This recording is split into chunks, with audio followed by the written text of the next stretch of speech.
Good morning. We would like to express our deep gratitude to Professor Ashraf Hatem and Professor Ahmed Al-Halafawi for their organizing a good, perfect organizations for our conference.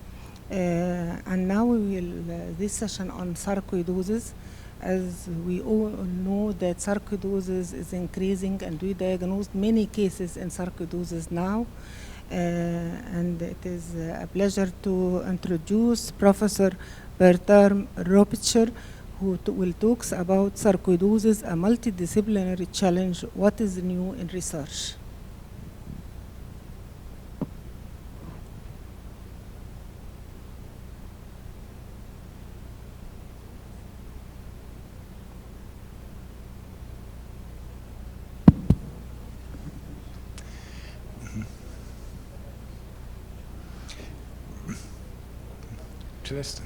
Yeah.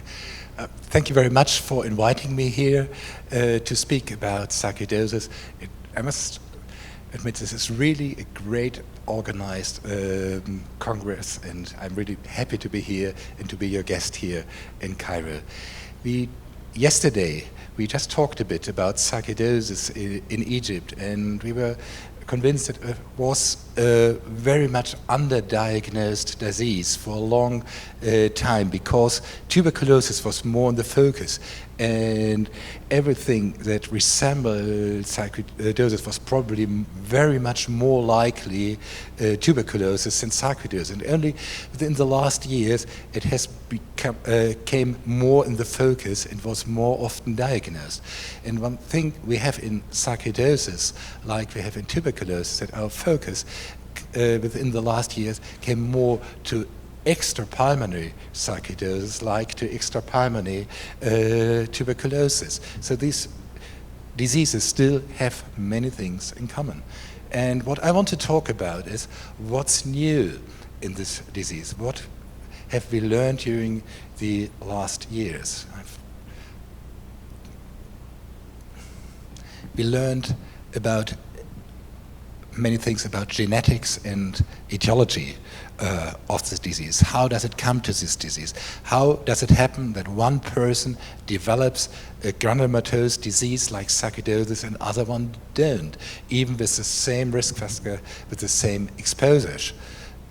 And we learned a lot about new kinds of diagnostics in sarcoidosis, about therapy in the disease, therapies beside of steroids. What have we got as new therapies?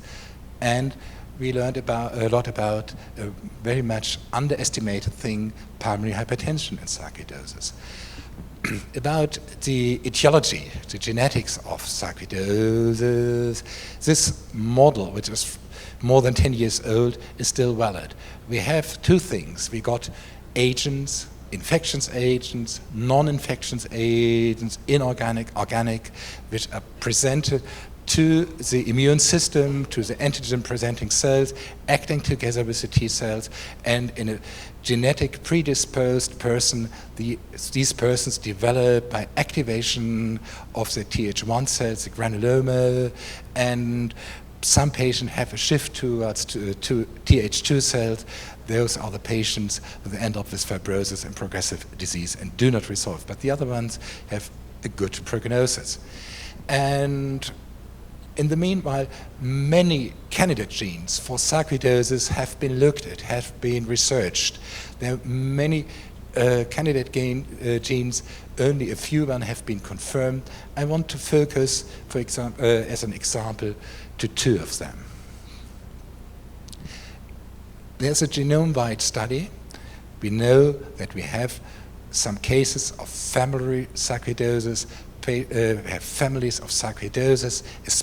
We know that they are more often in Northern Europe. We don't know how often are they in other populations, as there are still population studies are missing. But they are family forms, so we know there is a genetic factor in sarcoidosis. And in these families, these genome-wide searches have been done. And there has been a region, for example, on chromosome 6, the peak there, and two susceptibility regions, One is the MICB region, and one is the BTNL2 region, marked here. And what's located in these regions? There are two genes, the MIC gene, MICA, B, like here, to MICG, are involved in the regulation of the immune response to cellular damage. The histocompatibility genes are located in this MICB region. We know them with their role on immune defense, for example, after transplantation. And different gene loci of the MHC complex, which are located there, are associated to different causes of the disease of sarcoidosis. There's some gene loci associated with a better prognosis, like this MHC 8.1 haplotype, which is highly associated with an excellent prognosis. All patients with this gene locus have a remission within 2 years. But there are other gene locus there that have a poorer prognosis, predicting a poorer prognosis. The other gene locus in this region is a BTNL2 gene. It takes part in the regulation of T-cell lymphocyte in inflammation. And this gene has different variants. And one variant is associated with an impaired T-cell regulation that enhances granuloma formation. These patients do have more granuloma and do have more fibrosis afterwards. There are many gene locus which have been found. And it's very confusing because these results we found are not consistent in all kinds of populations. There are some populations where you find one gene locus and other populations where you don't find it. So that's another hint that sarcoidosis is a very heterogeneous disease having different shapes in different populations and different origins in different populations. Going on with the immune pathogenesis. Recent research showed we have a higher proportion of Th17, Th71 positive cells in the bronchoalveolar fluid of this patient and in the lymph nodules, especially in those patients who have a progressive disease, who go on for fibrosis. So is this probably a target for treatment to block these Th17 cells? Can we control the effectiveness of our therapy by measuring this Th17, Th71. So these are new hints where we can probably have in future a better way to cope with this disease. Now back to the etiology. I said infectious agents may play a major role. We know tuberculosis is an exclusion disease. We have to have negative skin tests or negative immune assay for tuberculosis to put the diagnosis of sarcoidosis. But still, the diseases resemble very much. So does tuberculosis probably plays a role? Other bacteria like acne, propionibacteria, and other bacteria has recently been found in the microbiome, especially of the bronchoalveolar fluid, much more often than in other persons.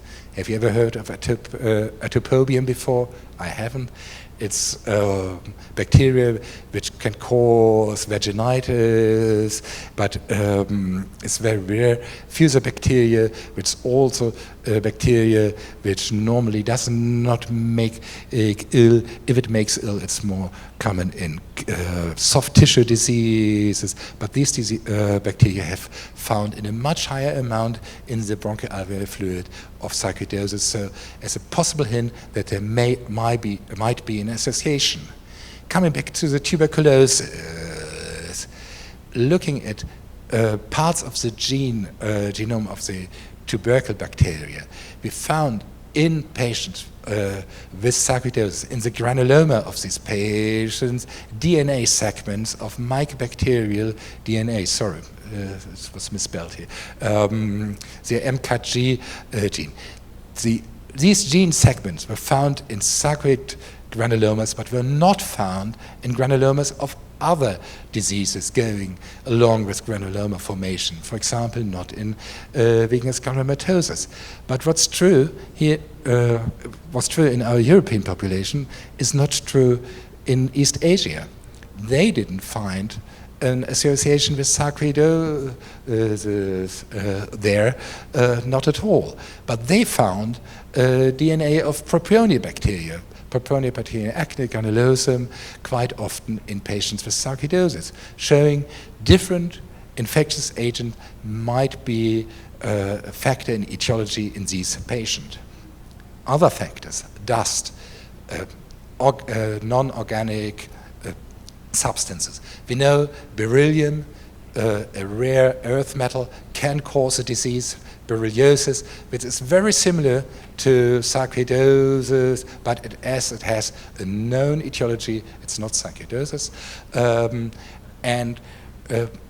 There was research done on the fireworkers from the World Trade Center at 9/11, and they had a much higher proportion of sarcoidosis development after this incident. And these fireworkers had more severe pulmonary and extrapulmonary involvement than expected, more chronic sarcoidosis than expected. The ratio was 2.7 if they had a low exposure to dust, and 4.7 if they had a high exposure to dust, showing that there are factors, also anorganic factors, which might be involved in the etiology of sarcoidosis. And there's another hypothesis, going a totally different way. The so-called serum amyloid A hypothesis.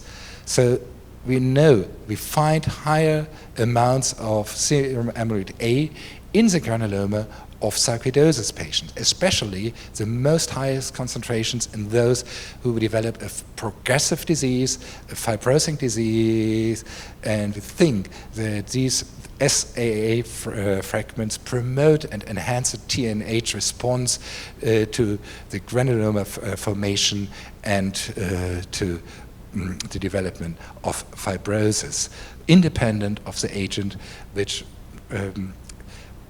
was responsible for the inflammation. The next part of my presentation is diagnostics. Still, the dogma is valid that we need a histopathological diagnosis.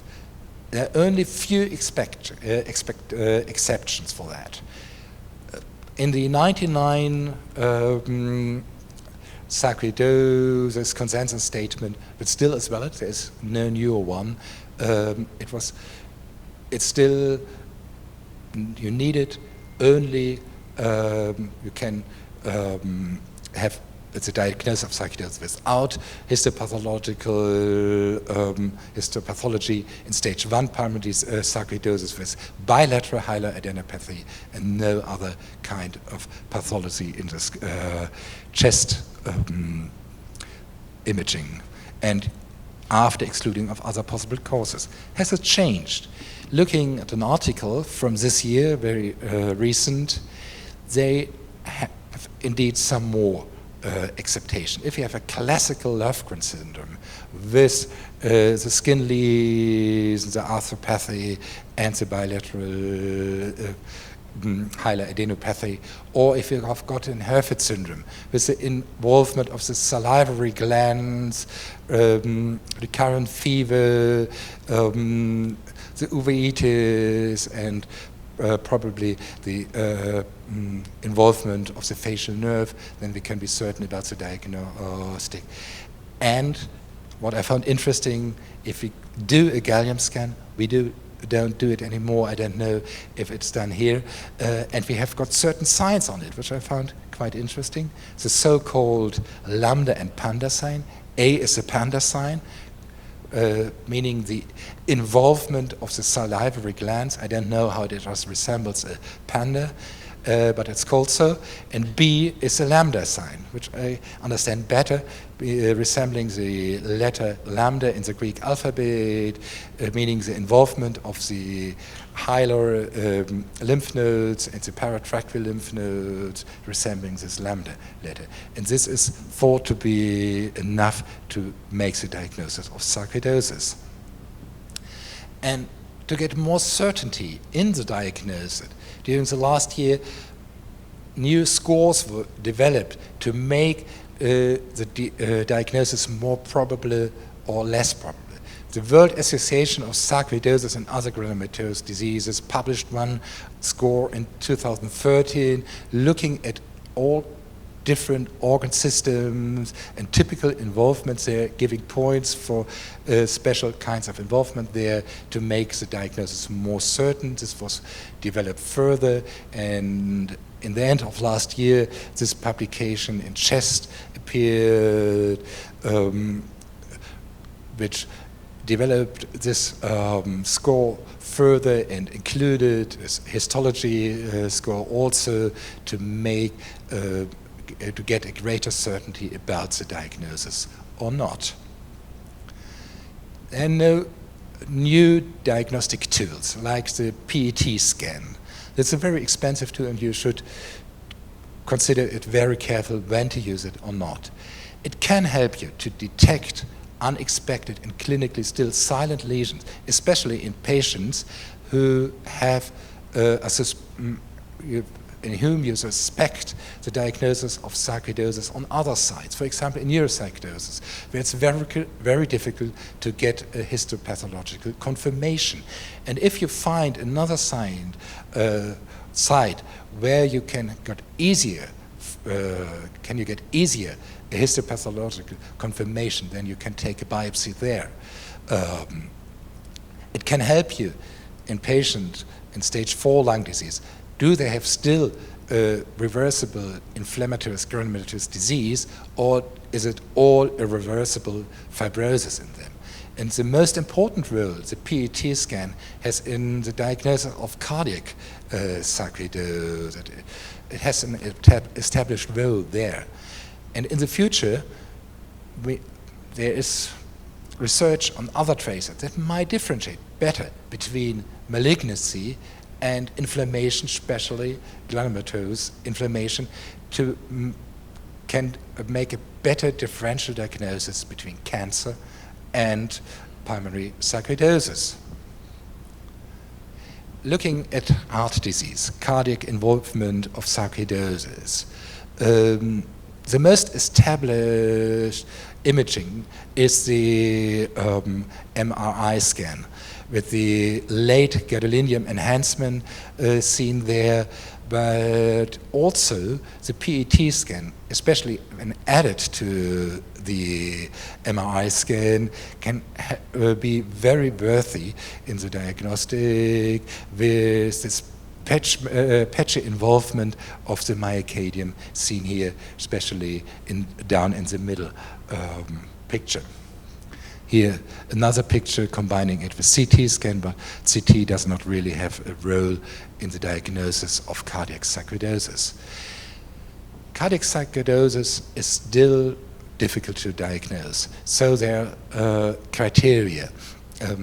One is that you have to prove it, if not in the heart, which is very difficult, outside of the heart, in other organ system, and then you have to have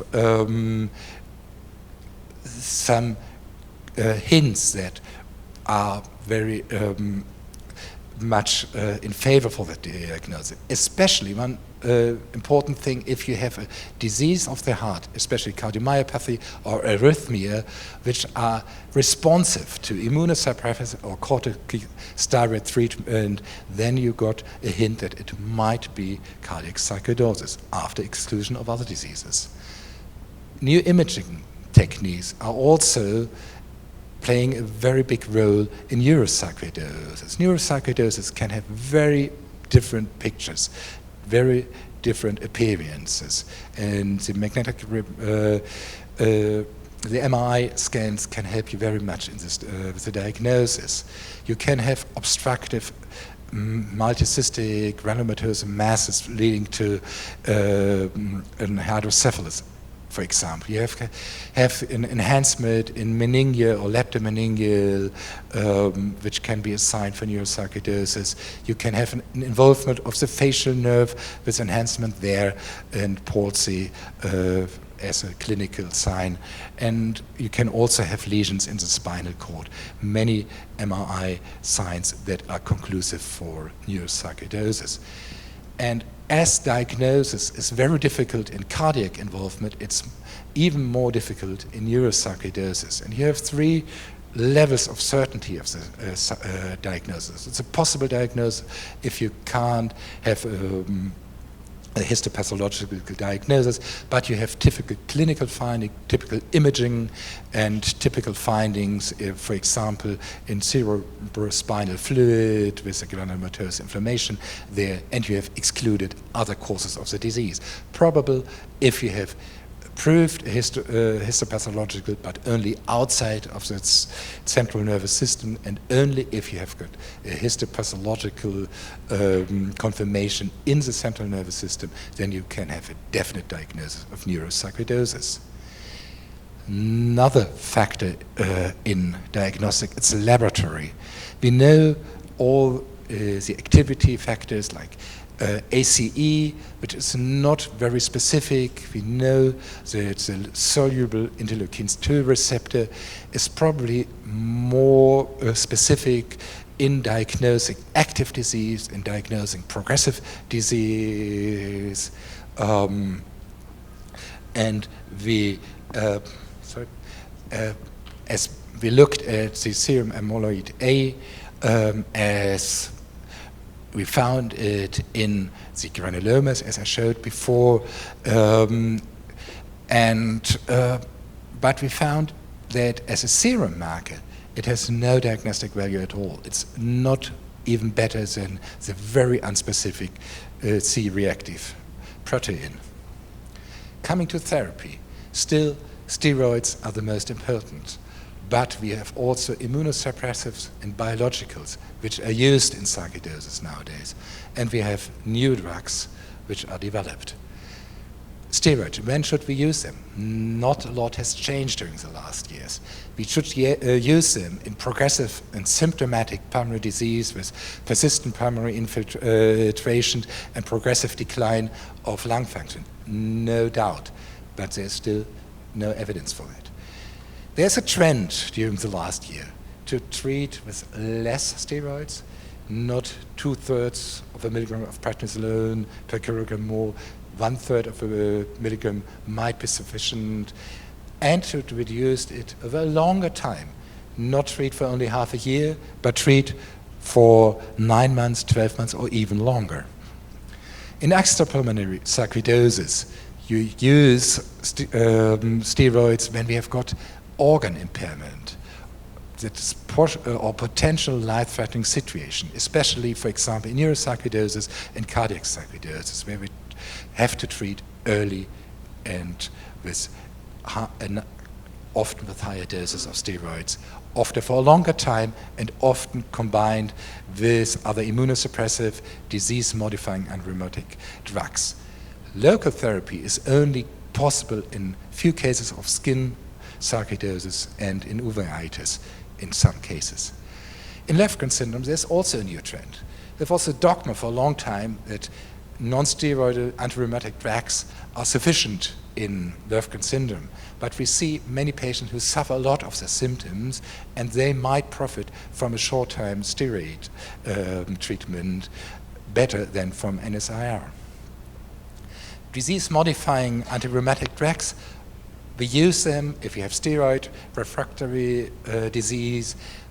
Methotrexate is that what it's most research is done on, but also azathioprine looks to be effective. Many of my colleagues prefer the azathioprine because they fear the pulmonary side effect of the methotrexate, but the data is still a bit better for methotrexate.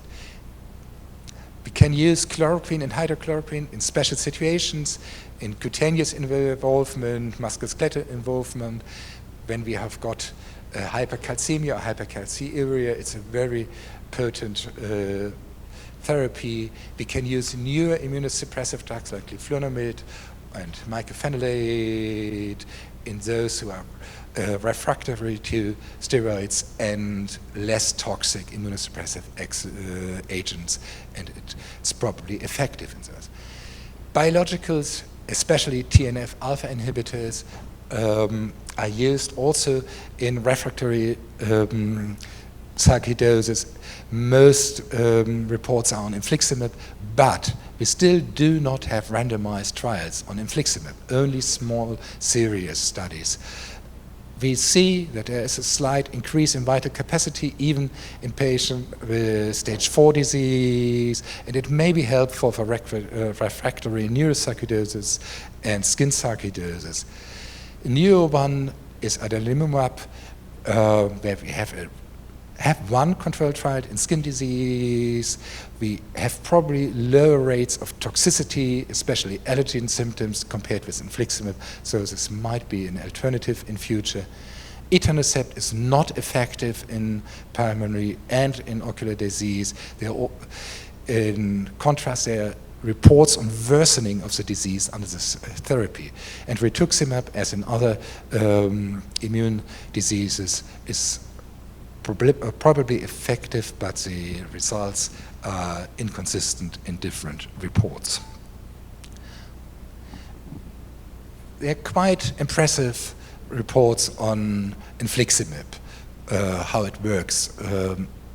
Even after the first dose, you see an effect, and after 4 doses, this steroid-resistant disease completely disappeared. Under special conditions, we can give special therapies. Ketoconazole is effective in hypercalcemia. Some psychotropic agents like amlodipine or methylphenidate are effective in fatigue, but they are all, of course, off-label. And of course, off-label is also the use of thalidomide, a substance which was abandoned for a long time for good reasons, but has a certain renaissance, for example, in the neuropathy of leprosy or in some lymphoma disease, and it's also effective probably on cutaneous refractory sarcoidosis. And pentoxifylline, antiphosphodiesterase inhibitor, anti-TNF alpha activity that might have a steroid-sparing effect and works against fatigue. It's of course also off-label, but it's a very cheap and very good available drug. There are ongoing trials on many other substances. I won't focus so much on that because we have another speech on that later. We have abatacept and inhaled vasoactive intestinal peptide, which are phase 2 trials in Germany, actually, for special forms of sarcoidosis, and there are other trials going on, like this slide shows. Now I come to the last point of my presentation. It's the pulmonary hypertension in sarcoidosis. Pulmonary hypertension in sarcoidosis has been for a long time very much underestimated, and it's not so uncommon. Up to 25, a quarter of the patients have some degree of pulmonary hypertension. It increases the mortality of this disease, which normally has a good prognosis, very much, tenfold. It depends how much radiographic changes you have, the frequency of the pulmonary hypertension in these patients. There are certain population groups that have it more frequent. It's more severe in patients with sarcoidosis than in patients with pulmonary fibrosis, and more frequent there. What are the mechanisms? We found all kinds of mechanisms which lead to pulmonary hypertension in sarcoidosis patients. First, we find the pulmonary arterial hypertension type, the type 1 from the NHTSA classification, with activation of the endothelin pathway, with a specific granulomatous inflammation of the vessels, especially the arteries of the lung, leading to pulmonary hypertension. We also find the type 3 of the NHTSA classification due to lung diseases, due to the destruction of the pulmonary parenchyma and hypoxemia. But we also find the type we found in chronic thromboembolic pulmonary hypertension due to the compression of the large pulmonary vessels from outside, from the granulomas and the enlarged lymph nodes, leading to this type 4 pulmonary hypertension. And last but not least, we find the type 2 pulmonary hypertension, the post-capillary pulmonary hypertension due to the cardiac involvement of the left, especially of the left heart injury, which leading to this post-capillary type of pulmonary hypertension. So we have all different types of pulmonary hypertension found in sarcoid patients. And that makes the management of the pulmonary hypertension so difficult in these patients. Unluckily, the treatment of our sarcoidosis does not affect very well the sarcoidosis associated pulmonary hypertension. Neither glucose steroids nor immunosuppressive are very good, effective on pulmonary hypertension in these patients. There are some reports that drugs which are approved for pulmonary artery hypertension and for pulmonary hypertension in patients with systemic connective tissue disease associated with pulmonary hypertension, that these drugs are effective also in sarcoidosis-related pulmonary hypertension. But they are not effective on their exercise capacity. They don't do better in daily life, although they lower their pulmonary pressure. And only very small series exist. And so the current guidelines do not at all support the use of PH8 specific drugs. So they are still off-label, and that must be considered. And you must be very cautious if you have a patient who is hypoxic due to his sarcoidosis. It must be considered that these patients may deteriorate on their course of treatment with pulmonary hypertension drugs. So this is a contraindication for this therapy. So, coming to an end of my speech, I hope I brought you some new aspects in the diagnosis, in the etiology, in the treatment, and in pulmonary hypertension, in sarcoidosis patients. And you see, there have been some new insights during the last years, but still many questions are open and to be answered. Thank you very much for your attention.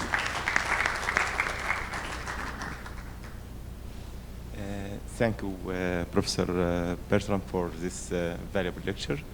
I thank the Scientific Society of Bronchology for inviting me, and happy to co-chair this session with my professor and supervisor in master degree, Professor Ashraf Hatem, and with Professor Magdi Galan. And may I invite Professor Khalid Wagih for the next talk. An evidence-based and stepwise approach to treat pulmonary sarcoid with old and new drugs. Thank you. بسم الله الرحمن الرحيم. أولا أحب أشكر جمعية البرونكولوجي على رأسها الأستاذ الدكتور طارق صفوت على المؤتمر الناجح، وأشكر طبعا الأستاذ الدكتور أشرف حاتم رئيس المؤتمر، والأستاذ الدكتور أحمد الحلفاوي على المجهود الكبير في تنظيم المؤتمر واللي يطلع بالشكل اللائق بحضراتكم، فجزيل الشكر اليوم. حقيقة أنا هتكلم النهارده إن شاء الله على الإيفيدنس بيزد والستيب وايز أبروتش في التريتمنت في البلمونري ساركويدوزس على الأولد والنيو دراجز. يمكن بروفيسور بيرترام غطى جزء كبير جدا من المحاضرة، إنما هتكلم بسرعة على الهيستوريكال بروسبكتيف والإبيديميولوجي والإيتيولوجي والباثوفيسيولوجي وايه الدايجنوستيك والتريتمنت الجوريزم والجريدنج للايفيدنس. يمكن الديسكفر ساركويدوزس كان لونج هيستوري من بدايته من 1887. كان سير جوناثان هو اول واحد اكتشف الكوتينيوس ساركويدوزس، وكان بيسميها المورتيمر ميلودي، وبعديه بروفيسور بنسينير اكتشف اللوباس بيرني في 1889، وبعدين جه بروفيسور النرويجي ديرماتولوجي الكيسير بويك واكتشف الكيسير ساركويدوزس، وجه بروفيسور هيرفورد في 1909 شخص اليوفو باروتيد فيفر، وجه اليورجن شومان في 1914 شخص الليمفوجرانيلوماتا بناين، ومن اول 1940 ابتدى اليونيفرسال اكسبتنس للورد كلمه الساركويدوز. يمكن الايتيولوجي بسرعه كده هنعدي بسرعه، اللي هو كرونيك طبعا انفلاماتوري نون انفكشوس مالتي سيستم جرانيولوماتال ديس اوردر اوف انون ايتيولوجي. الفيميل مارجنالي اعلى شويه من الميل، وفي البلاك اعلى من الوايت حوالي 3 اضعاف، والديكيت اكتر من 80% بيجي في الثيرد والفورث ديكيت اوف لايف ما بين 20 ل 40 سنه، وفي سكند بيك في السكس ديكيت. البريفالنس ليت طبعا بيختلف من كونتري لكونتري، ما بين 10 ل 40 كيسز لكل 100,000، يمكن اعلاهم النورث يوروب هم اعلى نسبه واقلهم في اليابان. فاميليال تندنسي زي ما البروفيسور قال لنا اللي موجوده فعلا بنسبه من 6 ل 19% من الكيسز، ولقوا اللي كمان ان الحالات اللي عندها ساركيدوز السيبلينج بتاعهم يبقى 5 اضعاف اللي ما عندهمش ساركيدوز. المورتاليتي ريت بتتراوح من 1 ل 5%. الايتيولوجي طبعا مش هاخد فيه كتير، هو ستيل انون كوز، وكل الايفورت ما قدرتش تقول حتى انفكشوس ايتيولوجي بنجاح ايه هو بالظبط، انما هل في بوسيبل انفكشن وترانسميسبل كوز في عيان عنده جيناتيك سسبتابيليتي، او في بوسيبل انفيرمنتال اكسبوجر، ولا هي عباره عن جيناتيك انفيرمنتال انتر اكشن، ولا هي اوتو اميون ديزيز. بصراحه تيل ناو الدايجنوزس فيك. الباثوفيسيولوجي هي عباره عن اكساجيريت للاميون ريسبونس للانيدنتيفايد انتيجين، بيبقى في اكتيفيشن للماكروفيج عن طريق الباثوجين اسوشيتد مولكيولار باترنز، وانكريز في التي هيلبر 1، وبتريز العديد من السيتوكاينز والانترفيرون جاما والتيومر نيكروزيس فاكتورز، وتؤدي الفورميشن للجرانيولوما. لو الانتيجين ده اليمينيتد وطلع يبقى يحصل ريزوليوشن، لو ابتدى يظهر ريليز بروفايبريتيك الكيموكاين ليجند 18 يحصل فايبروزس. يمكن هو افكت كل الاورجان اللي في الجسم، ما في اورجان بروتكتد من الساركيدوزس، انما اعلاها طبعا البالمودري والانترثوراسيك ليمف نودز في اكتر من 90%. ونمره 2 دي مهمه قوي يا جماعه، السايكو سوشيال الدبريشن اللي بيحصل في العيانين دول دي بقت موجوده جدا في اكتر من 60% من الحالات، يليه الاوكلر والستين، واخيرا الكاردياك والنيورولوجيكال في اقل من 5% من الكيسز. طب البرزنتيشن ازاي او الكلاسيفيكيشن ازاي بتاعه الساركيدوز؟ في حوالي 30 الحالات بيبقى ايسيمتوماتيك وديسكفر اكسيدنتالي، او يجي ممكن باكيوت ساركيدوز، ممكن يبقى معاه اريسيما نودوزم، او ساعات الانترميديت ساركيدوز كورس اللي هو باقل من 2 سنين، او يبقى كرونيك ساركيدوز لو السيمتوم زادت عن 2 سنين، او ممكن يبقى القصه بريدوميننت اكسترا بالمونري ساركيدوز. الدايجنوز طبعا مش هاخد فيه كتير، لازم يبقى في كلينيكال سجست السيمتومز، وفي راديولوجيكال، وفي فانكشننج، وفي لابوراتوري تيست وسكين تيست وبايوبسي واي سي جي، واوفثالمولوجيكال اكزامينشن ده مانداتوري لكل عين عنده ساركيدوزس، والاورجان سبيسيفيك انفستيجيشن حسب الافكشن زي ما بروفيسور بيرتمان قال لنا كده كاردياك، ونعمل له الام ار اي او البيت سي تي. يمكن هنا الدايجنوستيك الجوريزم الساركيدوزس، نشوف الاول هل السيمتوم كونسيستنت مع ساركيدوزس ولا لا. لو عندي ايفيدنس اوف كلاسيك سيندروم للوفلر او الهيرفرد سيندروم، وعندي اسيمتوماتيك بايلاترال هايرال ليمفادينوباثي، ده ما بحتاجش اعمل اي بايوبسي، وده كونفيرم للدايجنوز. لو ما عنديش ولازم اكسكلود اذر كوز اوف ليمفادينوباثي، اللي هي تبركلوز الهيستوبلازموز او الليمفوما، لو الحاجات دي موجوده يبقى ده اكسكلود الساركيدوزس. لو مش موجوده ابتدي اشوف هل هو بالمونري ولا اكسترا بالمونري. لو بالمونري عنده بايلاترال هايرال ليمفادينوباثي وعند بايلاترال بالمونري انفلتريتس، لازم اعمل برونكوسكوب، اعمل اندوبرونكال بايوبسي او ترانسبرونكال لانج بايوبسي سواء العادي او بالايبوس، واعمل هيستوباثولوجيكال كونفرميشن لوجود النون كازيتنج جرانيلوما. او لو هو في اكسترا بالمونري باخد من سيفست سايد او اكسسبل سايد، اقدر اخد الليمف نود وابعتها فور هيستوباثولوجيكال اكزامينيشن. لو الجرانيلوما النون كازيتنج جرانيلوما موجوده يبقى ده كونفيرم دايجنوز، لو مش موجوده اكسكلود الساركيدوز.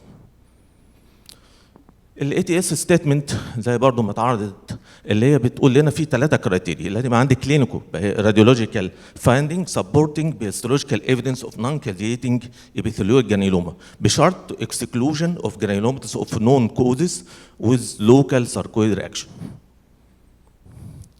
الراديولوجي زي ما حضراتكم كلكم عارفين بالنسبه لينا احنا السكادنج كلاسيفيكيشنز المشهوره، ستيج 0 ده بيبقى نورمال اكس راي في بنسبه حوالي من 5 ل 15%، او ستيج 1 الهايلر ليمف نود في حوالي 45 ل 65، وستيج 2 هايلر ليمف نود معاها بارينكمال انفلتريشن، وستيج 3 بارينكمال انفلتريشن لوحدها، والستيج 4 اللي عنده بالمونري فايبروز اللي هي حوالي 5%، وممكن توصل لاكثر من 25% اثناء الكلينيكال كورس. الايفيدنس جريدنج بقى للتريتمنت، رغم ان الساركويد بقاله سنين طويله جدا مكتشفينه، انما ستيل التريتمنت كان بيعتمد على الكلينيكال اكسبيرينس والاكسبرت اوبينيون، انما مع النمبر اوف ستاديز اللي اتعملت ابتدى يبقى في بيلنس ايفيدنس وجريدنج سيستم للتريتمنت. ومن 2016 اليوروبيان ريسبيراتوري سوسايتي ديفلوبد انترناشونال كلينيكال جايد لاين للساركويد تريتمنت اون بيلد، يعني على اساس بيلد ايفيدنس ريكومنديشن للهيلث كير بروفيشنال. والديسيجن لتريت ساركويدوز كان بيعتمد على حاجتين مهمين قوي. ايه الدينجر، يعني اي ويتش هاي اورجان فيتال افكتد، ونمره 2 الامبيرد كواليتي اوف لايف، دي مهمه جدا عشان اقدر اخد ديسيجن في العلاج. طب مين اللي حدد الدينجر اوف اورجان فيلر؟ هو طبعا الكلينيشن. بتبقى على اساس ايه ويتش اورجان افكتد. لو بالمونري وعندي اكتر من 20% فايبروزس في الاتش ار سي تي، او عندي بالمونري هايبرتنشن، ده هاي ريسك اوف فيتال. طبعا لو العين اسيمبتوماتيك وبالاتر هاي ليمفادينوباثي ده لو ريسك. لو العين الكاردياك ساركودوز وعنده ليفت فنتريكولار ديسفانكشن ريكشر فراكشن اقل من 40%، او عنده سستين فنتريكولار تاكيكارد ده هاي ريسك. العيانين اللي بيركبوا الاي سي دي دول بيبقوا مور بريزرفد. في نيورولوجيكال لو عنده سنترال ماس او سباينال كورد ده هاي ريسك. ولو ايزوليتد 7 كرين فيشال نيرف افكشن ده بيبقى ممكن يمشي كونزرفتيف. الليفل اوف ايفيدنس تو سبورت السبيسيفيك ميديكيشن بيختلف اكروس الاورجان سيستم. بيستعملوا جريد سيستم اللي بيعتمد على الاسسمنت الريكومنديشن والاسسمنت والديفلوبمنتال والايفالويشن. والسيستم ده initially quality based على الديزاين اوف available study addressing particular questions، وهل هي الستادي دي randomized control trial ولا هي observational studies. وفعلا الكواليتي بتاعت الايفيدنس كانت بتعتمد على حاجتين مهمين قوي، لا اما 5 نيجاتيف فاكتور او 3 بوزيتيف فاكتور. لو ال 5 نيجاتيف فاكتور دي اللي هي ريسك اوف بايز والانكونسستنسي والاندايركتنس والامبرسيشنز والبابليكيشن بايز مش موجوده، وثلاثه بوزيتيف فاكتور اللارج افكت والدوز ريسبونس والكونسيدر اور ريسبونسبل كونفاوندر والسترينث ذا افكت. طيب الليفل هنا بتاع الايفيدنس بيعتبر ليفل ايه؟ ده اعلى حاجه. لو انا عندي اتليست 1 دبل بلايند بلاسيبو كنترول ترايل وعندي بوزيتيف ريزلت with one or more case series supporting a result، دي اعلى حاجه. الليفل بي الاقل شويه، الماجوريتي اوف ذا كيس طبعا كيس سيريس ومعاها شو بوزيتيف ريزلت. ليفل سي ده الاقل، ده كيس سيريس with mixed report of effectiveness و only in a small number of report. وكانت الريكومنديشن يا اما سترونج فتاخد 1A 1B 1C، او ويك تاخد 2A او 2B او 2C. طب الكواليتي في ليفل هنا يا اما تبقى هاي، دي لو فيري كونفيدنت للترو افكت وكلوز للاستيميت اوف ذا افكت، او مودريت لو مودريت كونفيدنت ان ذا افكت استيميت، او لو ده ليميتد كونفيدنت ان ذا افكت استيميت، او فيري لو لو فيري ليتل كونفيدنت ان ذا افكت استيميت. طب وين تو تريت، امتى اعالج المريض؟ يمكن قلنا عندنا اثنين ميجور مهمين قوي، لو العيان لايف ثريتنينج اورجان او العيان سيمتوماتيك. انما دي لسته طويله بتقول لو عند العيان بروجريسيف وفي بيرزيستنت ايه سيمتوماتيك بالمونري ديزيز، او لايف ثريتنينج اورجان فيلير في الهارت والنيورو، واسيمتوماتيك بالمونري ديزيز انما في بيرزيستنت انفلتريشن وفي بروجريسيف لوس اوف لانج فانكشن، او في بالبول سبلينوميجالي الهايبر سبلينيزم، او العيان عنده سفير مايوباثي فاتيج او ويت لوس، او عنده لوباس بيرنيو ديسفيجرنج سكين ليجن، او عنده فيروس نوت ريسبوند للتوبيكال كورتيكوسترويد، او عنده بيرزيستنت هايبر كالسيميا وفي رينال وهيباتيك ديسفانكشن، او عنده بينفول ليمفادينوباثي. كلها انديكيشن. طب ده الدايجنوستيك الجوريزم للتريتمنت ساركودوزس برود كده. طب العيان سيمتوماتيك ولا اسيمتوماتيك؟ لو العيان اسيمتوماتيك وما عنديش اي اورجان فانكشن از دينجرس، ما عنديش الكلام ده، جاست ويت اند واتش فولو اب. لو عندي في اورجان دينجرس هبتدي اعالج بقى بالانتي انفلاماتوري. الفيرست لاين تريتمنت هو البريدنيزولون، سكند لاين لو فيلد يبقى سكند لاين بريدنيزولون زائد الاميونو سبريسنت، الثيرد لاين لو فيلد هو البيولوجي، ولو البيولوجي كمان فيلد في الاذر تريتمنت. طب لو العيان سيمتوماتيك والسيمتوم ده كوزد بالانفلاميشن يعني اكتيفيتي اوف ساركيدوز، وعندي ريسك اوف بيرمننت اورجان ديفكت، وفي هاي سيمتوم بيردن، لو موجوده يبقى ابتدي اعالج، لو مش موجوده ويت اند واتش. طب لو العيان ما عنده سيمتوماتيك انما نوت بروجريسنج، سيمتوم ستيشنري وما عندوش فيتال اورجان افكتد وما فيش ساين اوف انفلاماتوري اكتيفيتي، يبقى ابتدي بدي سبورتيف ثيرابي على حسب الكونديشنز بتاعته. ممكن عندي لونج تيرم اوكشن ثيرابي، ممكن اركب كاردياك بيس ميكر، اركب اي اس دي، وممكن ادي اذر ثيرابي حسب الويتش اورجان افكتد. طب لو العيان عنده بقى الحاجات المهمه اللي بره ساركويدوزس سندروم اللي بتبقى موجوده، العيان بيبقى عندهم فاتيج، بيبقى عندهم سمول نيرف مايوباثي، عندهم كوجنيتيف ديسفانكشن، بيتعمل لهم ريهابيليتيشن، بيعمل لهم سترينث للماسلز وانديورنس، او يديهم بعض الادويه زي النيورو ستيمولنت، او لو الدواء فيلد بياخدوا بيولوجيكال تريتمنت. طب الالجوريزم التريتمنت ده على حسب بقى الجريدنج ايفيدنس بتاعتنا. لو العيان ما فيش سيمتومز وفي الراديولوجي ستيج 0 ل 1 ده اوبزرفر، ده بياخد ليفل 1 اي، ده اعلى حاجه. لو الستيج في الراديولوجي ما بين 2 ل 4 وما عنديش اكسترا بالمونري ديزيز ريكوايرنج ثيرابي، هنا كونسيدرنج كورتيكوستيرويد ثيرابي على حسب لو القصه بروجريسنج او في ديتيروريشن في اللنج فانكشن، ده ليفل 2 اي. لو العيان عنده سيمتوم وانا عملت اكسكلوجن للاذر كوز اوف سيمتومز زي اذر جرانيلوما يعني كوز، بدي كورتيكوستيرويد لوحده، ده ليفل 1 اي. ولو ده نجح بعمل تيبرنج للسترويد لاقل من 10 مللي. لو العيان متحسن بكمل باللو دوز سترويد. لو العيان مش متحسن لازم ادخل بقى في السكند لاين وادي سايتوتوكسيك. اول حاجه الميزوتروكسيد مقدمه الاول، ده ليفل 1 بي، وبعد كده الادوتايبرين ليفل 2 بي والليفلونامايد ليفل 2 بي. لو العيان عنده توكسيستي او فيلير اوف تريتمنت ابتدي ادخل في البيولوجيكال تريتمنت، الانفليكس ماب ده ليفل 1 اي، ويليه بعد كده الادالينوماب ليفل 2 بي. لو ده نوت افكتيف بيدخل بقى في الاذر تريتمنت، اذر تيومر نيكروزيس فاكتور انهبيتور، الجروموماب والاوستيكوماب والريتكسوماب والساليدومايد والنوفا سيرب زي الفالو انتستينال بيبتايد والابريمولاست. انما كلها دي ترايل صغيره لم ترقى لمرحله البيز ايفيدنس. طب الكورتيكوستيرويد في الاول زي ما حضراتكم عارفين ده الفيرست لاين والستاندرد من اكثر من 50 سنه. نتيجه الفاريشن في الترايل ديزاين ما عنديش اوبتيمال دوز ولا ديوريشن، انما الديوريشن فارق ما بين 15 ل 40 مللي جرام بير داي، والديوريشن للتريتمنت بتتراوح ما بين 3 ل 18 شهر. ولو حصل امبروفمنت بعمل تابرنج لغايه 10 مللي جرام لو ما حصلش لاين اوف ريلابس. الريلابس ريت بعد الاسترويد لو وقفته من 6 شهور لسنتين بتتراوح ما بين 30 ل 80%. وكل الايفيدنس لقت اللي ما فيش بينفيت لو انا اديت استرويد اكتر من سنتين.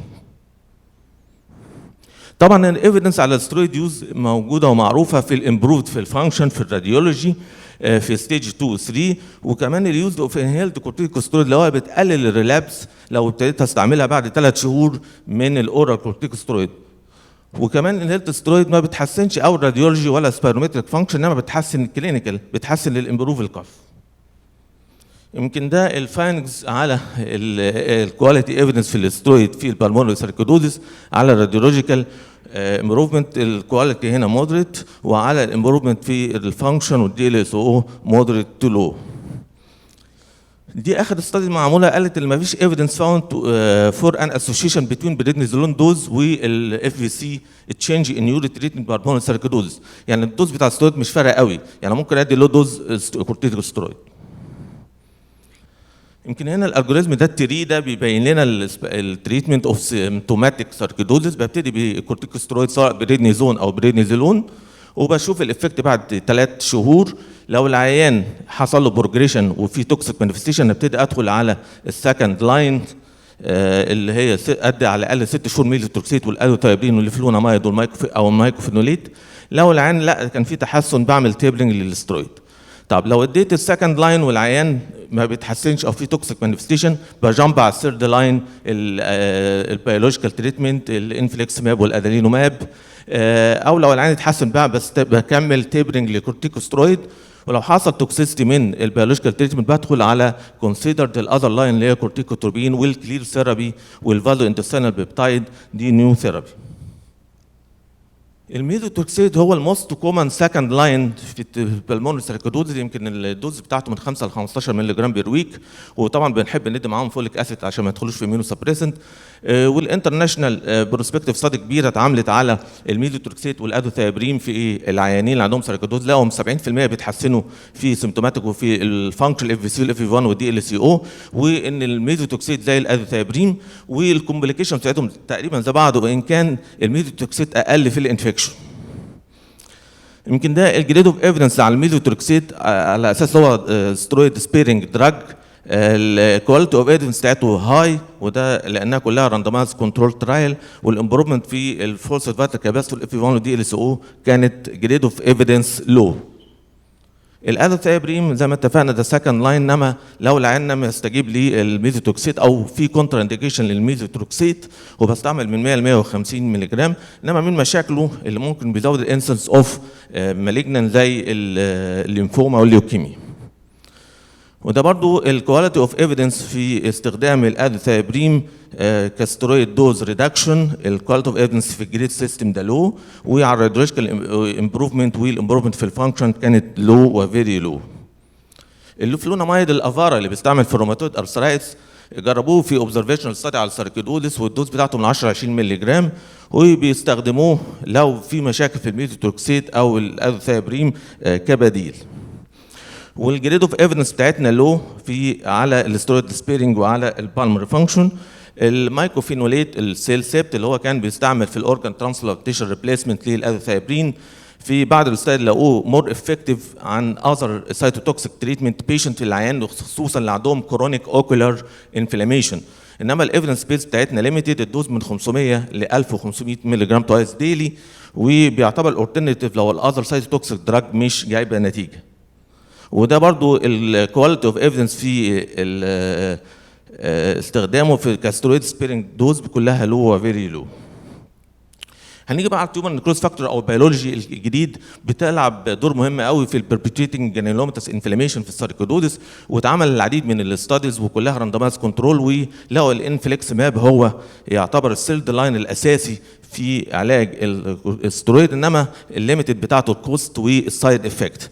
الادالينوماب برضه جربوه لقوه افكتيف، انما ليس ذان الانفليكسماب، ولقوه بيعمل بعض المشاكل زي الكارسينويد لايك جرانيولوماتس. الدوز بتاع الانفليكسماب بدي 3 ل 5 مللي جرام بير كي جي في الاسبوع 0 و2 و6، وبدي مينتنس انفيوجن كل 4 ل 8 اسابيع. الادالينوماب الدوز بتاعتنا 40 مللي جرام سبكوتينيوس ويكلي. مش كل التيومر نيكروزس فاكتور انهبيتورز بتنفع في الساركودودز، الجلوماب والانترسبت لقوها ما بتجيبش نتائج في الساركودوزس، وقالوا ده اللي ممكن يعتمد على الساركودوزس فينوتايبس. يمكن ده هنا السامري للجريد اوف ايفيدنس على الانفليكسماب والادالينوماب. الانفليكسماب الكواليتي اوف ايفيدنس اعلى، بتاخد هاي ومودريت في بعض الاستاديز، انما الادالينوماب كامبروفمنت في الفانكشن والكواليتي اوف لايف اوف 6 ووك مينيت ديستنس كلها كانت لو. الاذر تريتمنت اللي بنستعمله بقى ريبوزيتوري كورتيكوتروبين انجكشن اللي هو الاس تي اتش، ده لقوه اللي ممكن يبقى سترويد سبيرنج ريدكشن وبيحسن الكواليتي والدي ال سي او، وبيدوا من 80 او 40 يونت، لقوا ان 40 يونت نفس الافكت وليس سايد افكت، انما ليميتد داتا نتيجه السمول ستادي اللي اتعملت عليه والهاي كوست. في بعد كده السايكلوسبورين او النيورال، وده ان افكتيف في البلمونري ساركويدوز وليه سايد افكت كتير. في البنتكسفيلين والساليدومايد برضه جربوها كستوريد سبيرنج، انما وامبروفمنت في الدي ال سي او. الابريمولاست ده برضه يعتبر افكتيف في كوتينيوس ساركودوزس. الهيدروكسي كلوريكين والكلوريكين بيستخدم في الساركودوزس الاكسترا بالمونري اكتر في السكين والاي والهايبر كالسيميك بروبلم. برضه بعض الحاجات الاوف ليبل زي ريتوكسماب جربوها اللي هي المبسيرا، ده سايتوكسيك جربوها على حالات بسيطه، لقوها النتائج بتاعتها 2 عيانين بس اللي قدروا يكملوا لمده سنه. فاضل لي بس السنه. وابتدى بقى الجديد الكلير ثيرابي اللي استخدموه في الكوتينيوس ساركودوزس، وفي جربوه في البلمونري ساركودوزس. ويمكن هنا اللي بين لنا شويه الرول شويه في اتيبيكال مايكوبكتيريال اللي ممكن تلعب دور في حاله الساركودوزس، اللي هو بيدوا كونكومنت ليفوفلوكساسين والايثام بتول والازيثرومايسين والريفامبسين. دي هوبفول اللي هي تجيب نتائج، انما لسه الاستاذ بتاعتها قليله. النظر نيو تريتمنت زي ما سمعنا قبل كده الميزنكايمال لايك سيلز بتعمل سبريس التي سيل فانكشن، والفازو اكتيف انتستينال بيبتايد باي انهاليشن دي بتقلل التي ريجولاتوري سيل في البرونكو الفال لافاج في العيانين ساركودوز. لاست اللي كده تريتمنت اوف ساركودوز يوجوالي الى ستيب وايز ابروتش. طبعا الكورتيكوستيرويد هو الموست وايدلي يوز انيشيال ثيرابي للسيمتوماتيك بيشنت، انما عندي ستيرويد سبيرنج دراج ممكن نستعملها في اكثر من 50% من الحالات. كل الفور انتي ميتابولايت اللي بيستخدم اهمهم ونمره واحد فيهم الميلوتروكسيت نتيجه الببلش داتا كتير اللي عليه والليس توكسيك افكت. والمونوكلونال انتي تيومر نيكروزيس فاكتور انتي بودي الانفليكس ما بيعتبر افكتيف في حالات الريفراكتوري ساركيدوزيس. النيو تريتمنت زي الكلير سيربل مالتي انتي بايوتيك ريجيمين والميزنتكايمال ستيم سيل نيد تو بي ستاديز. ثانك يو فيري ماتش. Thank you, Professor Khalid. Thank you. Please, Professor Samra, can you introduce your talk, elegant talk on bronchoscopy in sarcoidosis? Very brief overview, what is sarcoidosis? Although it's mentioned very well before me, I will just touch important points. The diagnosis of sarcoidosis cannot be completed by just getting a biopsy specimen. It is a clinical, radiological, and pathological diagnosis altogether. Otherwise, we may fall into mistakes, because pathological diagnosis in sarcoidosis by itself means nothing. It may mean a lot of things. So there is no specific cytological, histological pattern. It cannot be confirmed only by cytology, histology. There is the exclusion of other diseases with same cytology or histopathological pattern required. We have to do all those exclusions. And there is no uniformly accepted diagnostic algorithms. When we look at conventional bronchoscopic methods, we have several methods: transbronchial lung biopsy, endobronchial biopsy, conventional transbronchial needle aspiration, and bronchoalveolar lavage. Overall, when we look at these diagnostic methods, the most yielding one is transbronchial lung biopsy, because tissue is the issue. It's not cytological, it's pathological or histological specimen. When we look at endobronchial biopsy, yes, it gives you some diagnosis, but if there are endobronchial lesions, so diagnostic yield is less than transbronchial biopsy. When we come to conventional transbronchial needle aspiration, the patient should be in stage 1 or 2. Otherwise, if you do conventional TBNA, it won't give you much yield, but it is highly diagnostic in stage 1 and 2. When we look at bronchoalveolar lavage, in the past there was big noise, bronchoalveolar lavage in sarcoidosis. Nowadays, it's not very diagnostic. It is useful in excluding granulomatous infections or other infections. Otherwise, it's not very highly diagnostic. We cannot only use bronchoalveolar lavage.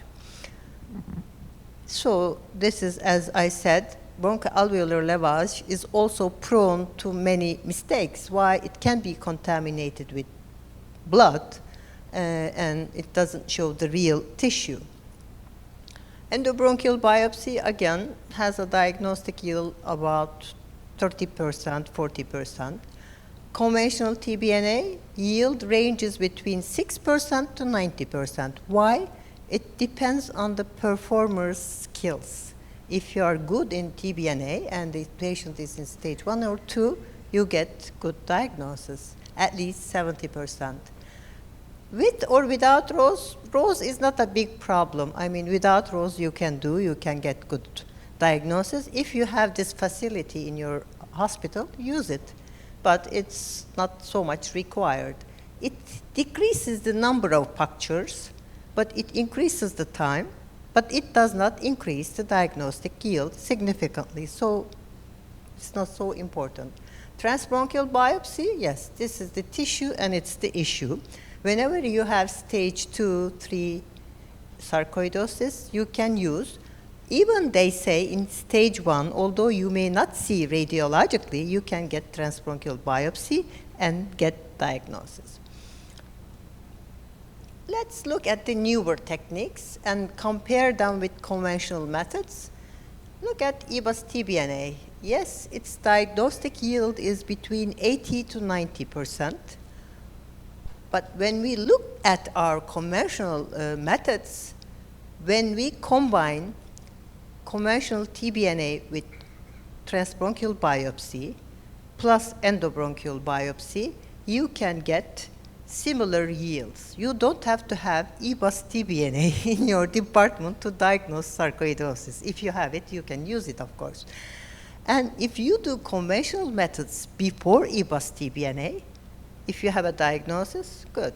If you don't have a diagnosis, if the patient is in stage 1 or 2, do EBUS-TBNA. It's more cost-effective, and it also increases the diagnostic yield.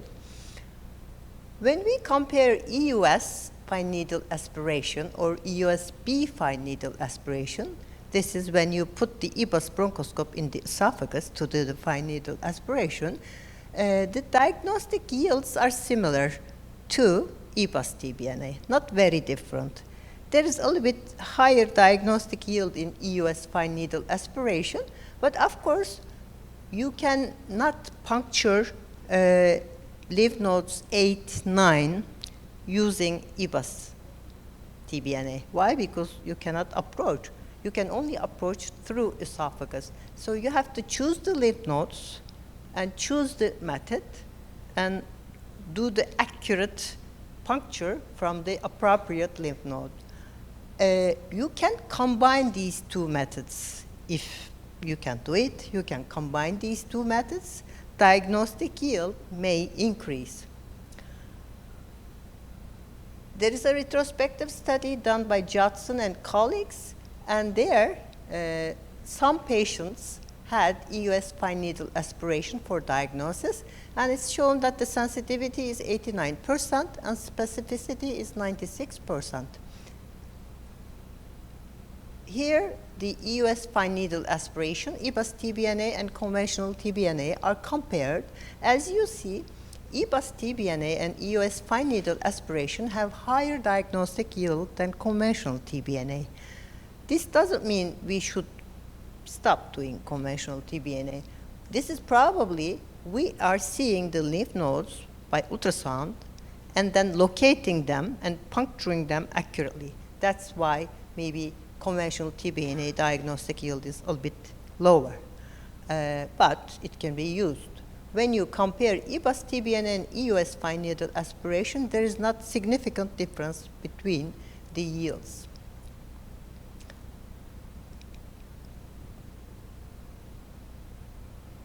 Again, I mentioned about this slide. Combined methods, EBUS-TBNA, EUS fine needle aspiration, your accuracy increases to 80 to 100%. What is the use of combining EBUS-TBNA and EUS fine needle aspiration? You access more lymph nodes. Sometimes, for example, 4L lymph node is more easily accessed through esophagus because of the position. So combining increases the diagnostic yield. Also, it potentially resolves many logistic difficulties by reducing cost, waiting time for the patients, and depending on other specialties for diagnostic procedures. Let's look at the needle gauges. Most of the time, 21 or 22 gauge cytology needles are used. They are enough for sarcoidosis too, but there are new studies coming, and these studies are done with 19 gauge EBUS needle. They show a little bit higher diagnostic yields because they can get histological specimen with 19 gauge needle, and the material is more. But there is not significant difference, and there are not many studies to say that this is evidence-based. You can use both needles. At least 4 needle passes are recommended. More than 5 needle passes do not increase the diagnostic yield. As I said, ROSE can be done, but it does not increase the diagnostic yield. There are less number of needle passes, less inadequate needle passes, but there is the pathologist's expertise required. Technique is important, and quality of the sample is important. So, as I said at the beginning, the diagnosis of sarcoidosis by bronchoscopy requires clinician cytologist communication. You should have a very good communication with the cytologist, and there should be an algorithmic approach to the diagnosis, and on-site adequacy criteria should be present, and when you combine all these, there is marked improvement in diagnostic yield. When you obtain material specimen by EBUS or EUS fine needle aspiration, please get smears plus cell blocks, as we do in lung cancer. When you combine smears and cell blocks, the diagnostic yield increases. Also, send your specimens to infectious diseases, to microbiology. Why? Because you're getting granulomatous inflammation, you have to exclude TB, fungal diseases, and other infectious diseases. It's a must. When you are thinking about sarcoidosis, you should send the bronchoscopic specimens to microbiology too, to exclude the differential diagnosis. Yeah. This is very good, and I think it's very important. When we get a granulomatous inflammation on pathological specimen, you should have many things in your brain. Is this sarcoidosis? Is this another granuloma? Is it tuberculosis? Is it a sarcoid reaction beside lymphoma or other malignant disease?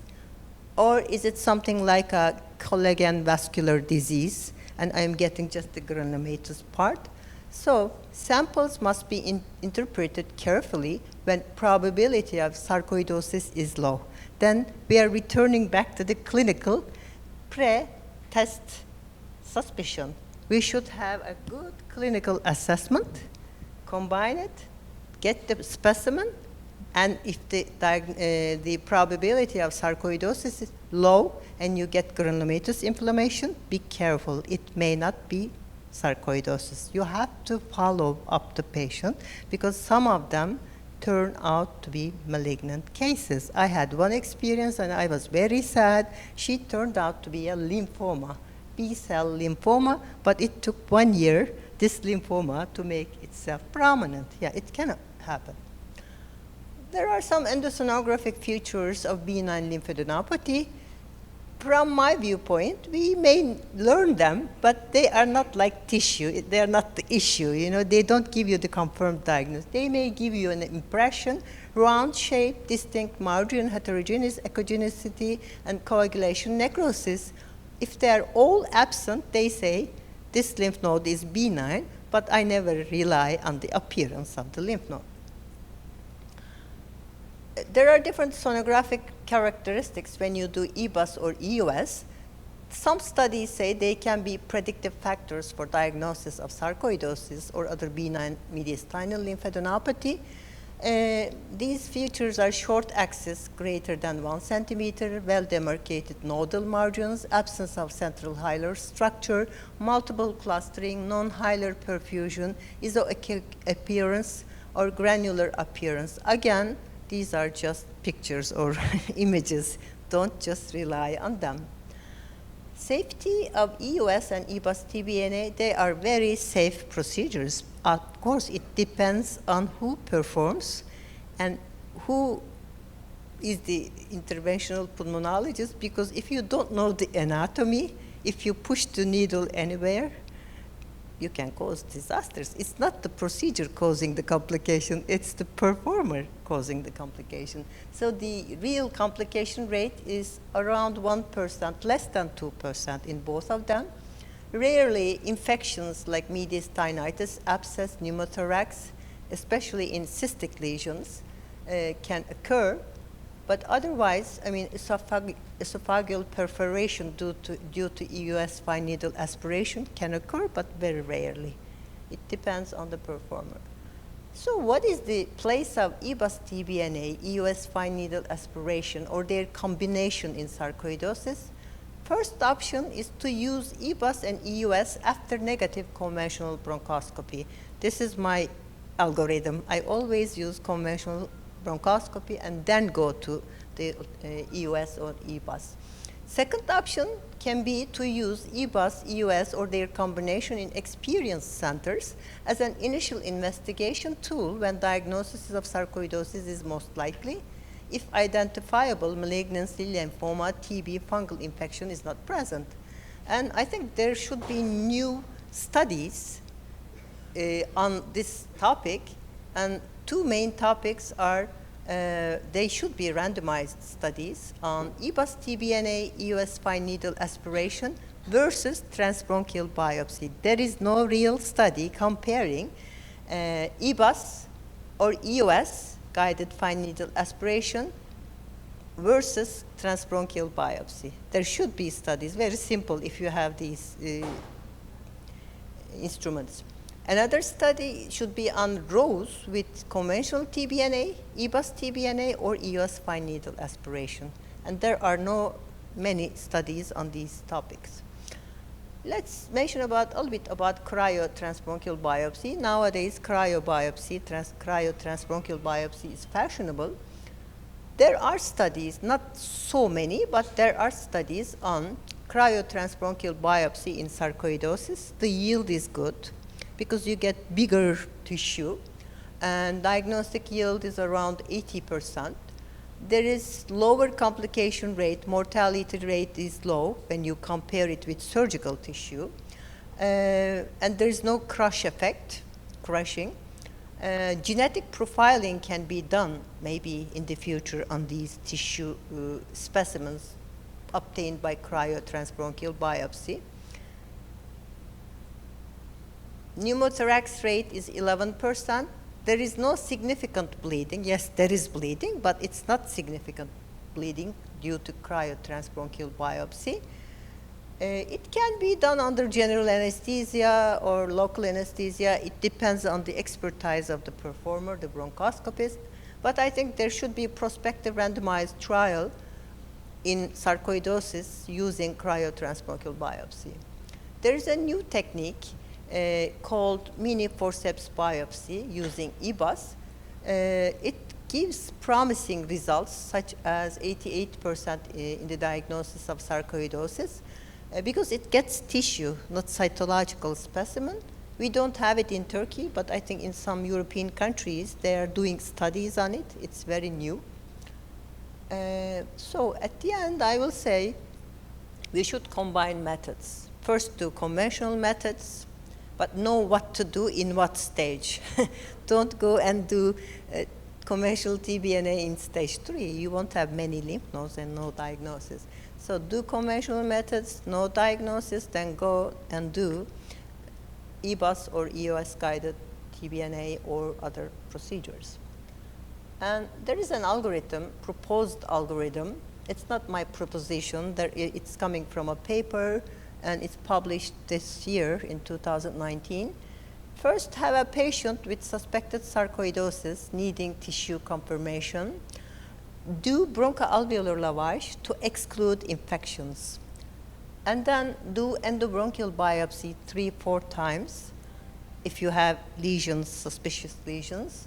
Then see whether the patient is stage 1 or 2. If the patient is stage 1 or 2, you can either do conventional transbronchial needle aspiration using rapid on-site evaluation or do EBUS TBNA with rows if you have it. Then, if required, you can use EBUS mini forceps, although it's not existing everywhere. Or you can go to EUS fine needle aspiration if it's required, if the patient is not tolerating EBUS, because some patients cough a lot or they have respiratory failure. You can go to esophagus, it's easier. It depends on the patient. And then at the end, if you get granulomas, you are done, and if your clinical suspicion is high. If you cannot get granulomas, you can go to transbronchial lung biopsy or cryobiopsy. If you get the diagnosis, no further biopsy needed. So this is an algorithm proposed, but I think we cannot push algorithms to different departments because everyone has their own facilities. Maybe you don't have all of these. So it's just a proposition, just an idea to give to you.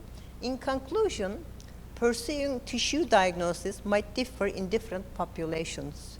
It's not the same maybe for Germany. The thing that is appropriate for Germany may not be the same for Turkey or Egypt. So low TB prevalence is important. High suspicion for malignancy, lymphoma, there are different populations with different diseases with higher proportion. The aggressiveness of diagnostic testing depends on doctor's level of confidence for his or her patient. That is also very important. And the third one, the bronchoscopic approach will depend on the patient's preference, clinician's expertise, and local capabilities. Thank you for your